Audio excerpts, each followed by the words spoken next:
I would highly suggest watching part 1 before this, as it will give vital context to what the Society Experiment 5 project and the server are, as well as context to the nation of Brittany. After the overthrow of the constitutional monarchy in the Duchy of Brittany, the People's Republic was formed. Not only did they purge the officer corps, but they instituted collectivist policies along with centralization of the former duchy as a whole. The majority of the taxes gained from the newly integrated countryside were spent on buying foreign machine guns and artillery pieces. Many nations were threatened with how the Bretons had overthrown the monarchy and started a streak of communist revolts in other countries. At the same time as this, a coalition of mostly Central and Eastern European countries started to form. Their first actions would be in the first months of 1872. On January 3rd, the coalition fleet destroyed the outdated Breton fleet near the Channel Islands. Taking advantage of this, the coalition marines took the island of Roa, Batz, Mer, Ushant, and many smaller fortress islands off the coast, allowing them to institute a naval blockade which would cripple the Breton economy over the coming decades of war. After the fall of Batz, there was now a viable supply line to invade northwestern Brittany. 2 brigades of coalition marines were assigned to land in Perhadi, which was an outcrop of land near the city of Roscoff. Artillery stationed in the city of Roscoff was able to destroy the majority of the landing vessels, allowing only 4 battalions of marines to land, which were held off by the local garrison for multiple hours before they took the beaches of Perhadi. Many of the marines didn't have officers, so when the 34th Breton Infantry Division came early the next day, they were either pushed into the sea or to a shore island only a couple hundred feet away, on which the Haute-en-Pierre laid. The Roscoff landings were considered a total failure, which resulted in a change in coalition strategy for the next 3 years, which consisted of raiding and bombarding coastal cities and towns, along with an even harsher blockade of Brittany.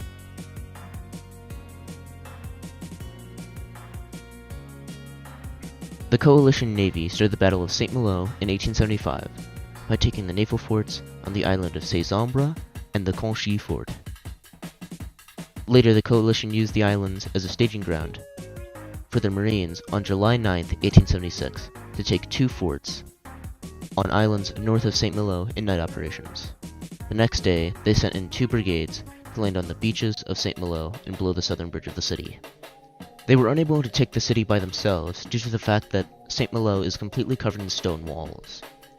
Instead, the coalition imported troops to the eastern side of the front, around St. Malo, to the Fort National, and shelled the northeast end, allowing them to assault the city and take the town hall of St. Malo.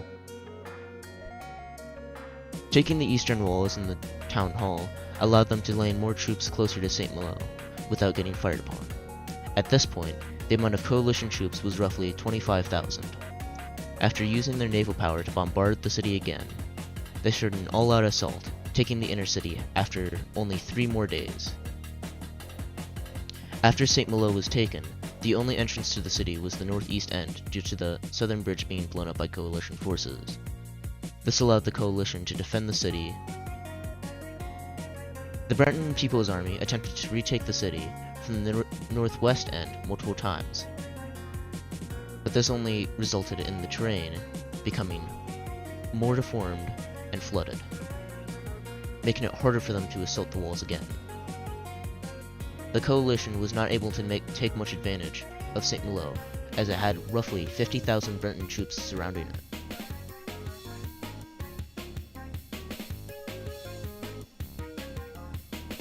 After decades of fighting over one city, and with the entire country starving, many of the Breton troops started to desert in the years 1887 to 1890. In 1890 especially, there was a massive defection to the coalition under lower-ranking officers. Breton forces in northwestern Brittany numbered a mere 8,000 compared to the nearly 50,000 encircling St. Malo in 1875. With the reduced strength of the Breton army, there was a newly found coalition courage in a full-blown offensive.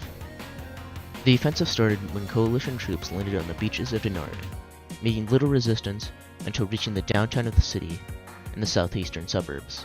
Remaining Breton forces that were pushed out of the city blew the bridge from Dinard to Saint-Servan. Coalition infantry gradually met more and more resistance around Saint-Briac and Pertuis, preventing them from moving southeast and breaking the siege of Saint-Malo.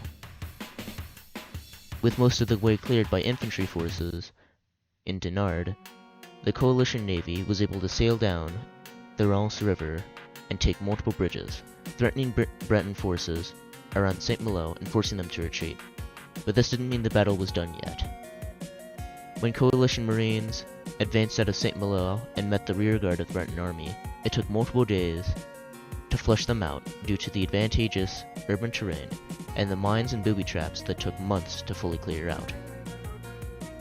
After the proof that Brittany truly had a chance of falling to the coalition, there was a renewed effort by both troops of the Breton army and leaders of the Republic until the beginning of the 1900s.